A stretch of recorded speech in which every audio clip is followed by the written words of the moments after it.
Hey guys, we'll be covering all of the Nintendo Switch's game announcements for the 5th week of March, so let's get started.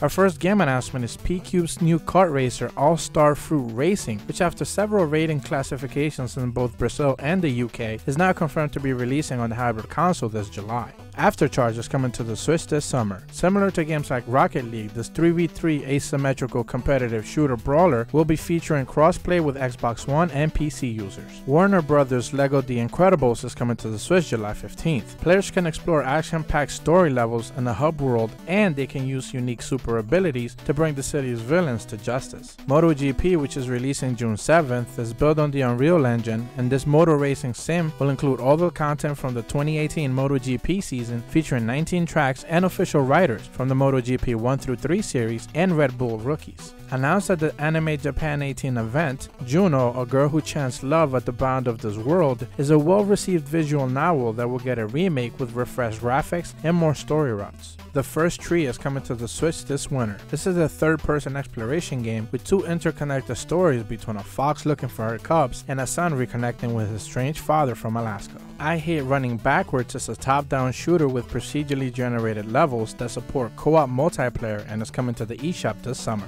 The action platformer Devious Dungeon announced and released earlier this week, featuring 65 levels, 5 worlds, and tough-as-nails boss battles. Pool Elite is hitting the eShop this summer. Developer Mastic are promising the most comprehensive and hyper-realistic billiards experience to date. Survive Mr. Cube is coming to the Switch in spring. Announced in the latest issue of Famitsu, this roguelike RPG will feature 25 stages. Plata Go, or as is fully named Super Platform Game Maker, is actually what I would describe as a bootleg Super Mario Maker, and you can make your own platforming games and share them. Panic Barn's Not Tonight is coming to the Switch later this year. This is a politically charged satirical game set in an alternative version of Britain. Deepons will be appearing on the eShop April 11th. This is a retro arcade platformer with some light puzzle and adventure elements. Burly Men at Sea, which is a folklore game about a trio of large bearded fishermen who step away from their ordinary to seek adventure. 12 Orbits is a local multiplayer game that features up to 12 people playing all at once, and it's releasing on April 26th.